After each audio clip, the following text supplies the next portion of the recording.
I was actually looking up other stuff when I just got sent here.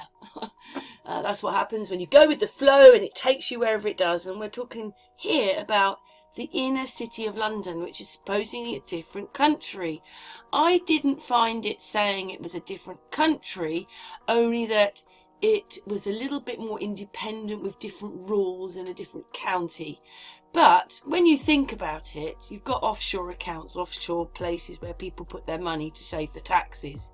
This is obviously the reason why this place in London and New York and Italy had to happen, so that it just broke all of that, so that they didn't have to pay any taxes and stuff. It's obviously a reason. And in here we can read a bit about it in a minute. It does say it has its own laws. So that's really strange. It's not a country on its own, but it has its own laws. You can stop and read any of this stuff anytime you want. There's just a little bit of information, you know, that I stick it in. That's how I find my information, is by looking. But basically, because it is really strange that 3 countries we know have this. Maybe there's more, we don't realise it.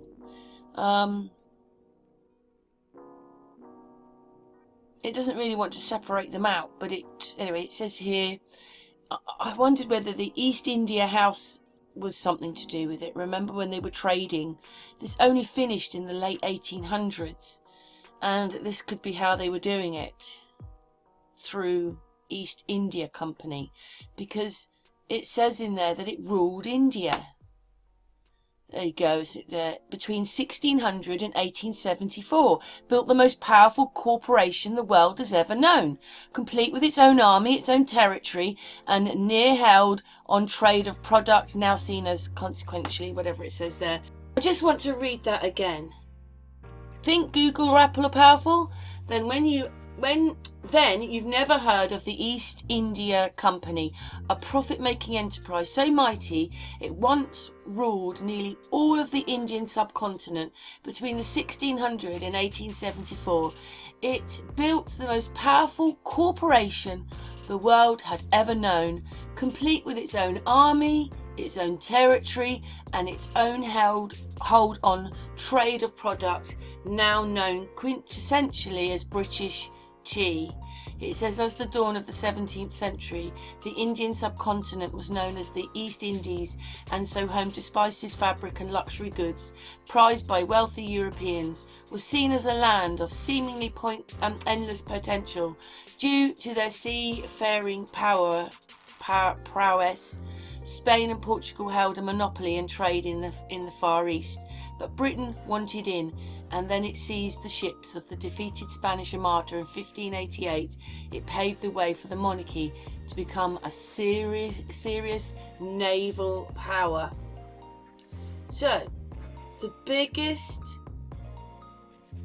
corporation the world had ever seen. And it's very, obviously India is full of Tartarian buildings, which is part of this video.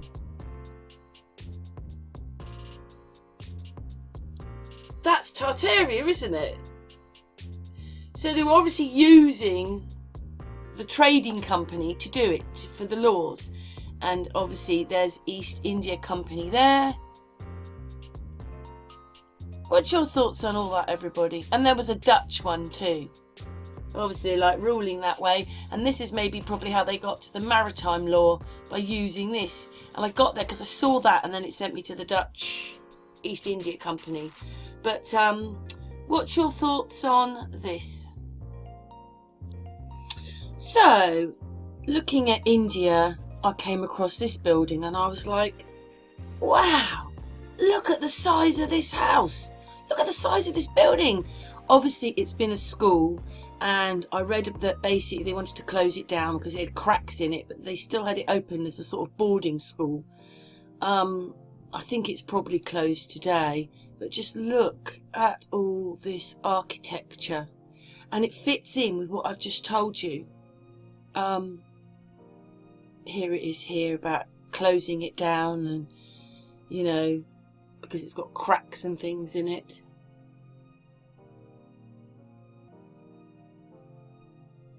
and it was also called the Lunatic Asylum. Bet it was. We all know that probably all the real people went there, and the ones that were telling the truth. But anyway, it just seems very strange that we were all mad and had to go to lunatic asylums. But anyway, there's a bit more information you can read there.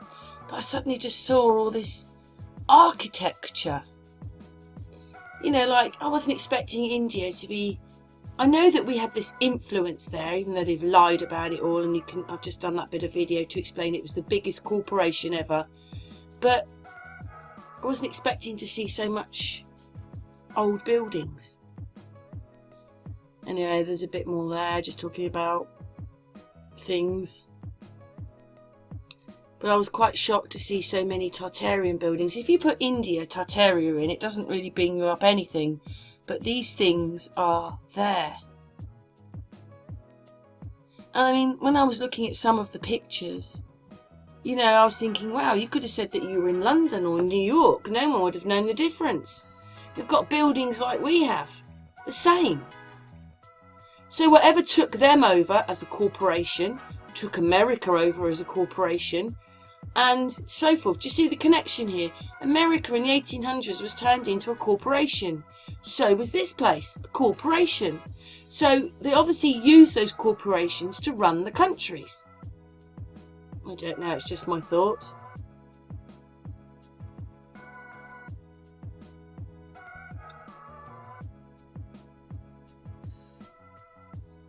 As you go through and just see these great big buildings that India's got. I mean, I was watching videos and the tower blocks look just like that one that me and James did, where the town is half empty out in Turkmenistan, wherever it is out there in the Middle East. The buildings are kind of the same, but obviously they're not saying Bombay is, or wherever we're at, is half empty. But that's the unsafe school.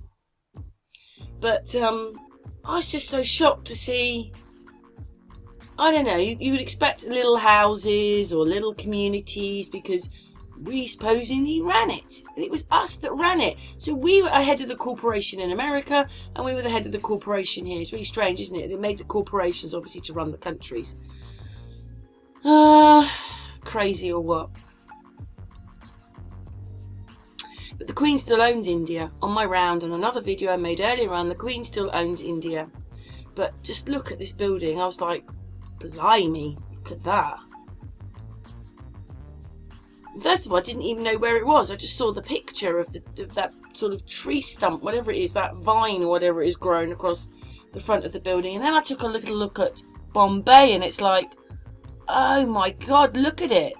See, look, that could be New York.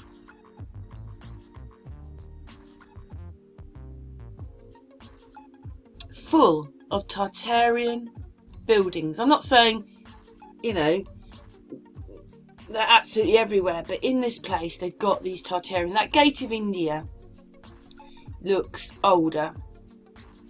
Here we go. Old Tartarian buildings. Who would ever know that that was India?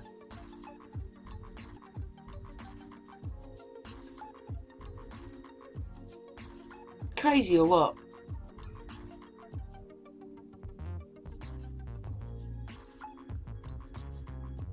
Oh look, there's them building it there in the 1870s. As if, look at that, like, that scaffolding, perfect. These people knew what they were doing. Look at the size of that, that's the train station. Look at it. You don't just put that in for no reason. Obviously people were coming there or they're exporting, but it's beginning to look very European, isn't it? Or Western. I was just a bit shocked to see so much of it so Tartarian-like. Obviously, some of these buildings would have gone by now because they have to get rid of them, don't they? But look at that, it's even got one of those in it. So the same system going on there that was going on in the rest of the world. Same buildings. There's castles and things. I don't think they're all... that one's Dublin there, but there are castles there, big old castles, even older, but we're not going into that. But I was just quite amazed at seeing these kind of things in Bombay. Looks familiar, doesn't it? Anyway, What's your thoughts? Corporations, countries, East India Company, City of London. What's your thoughts?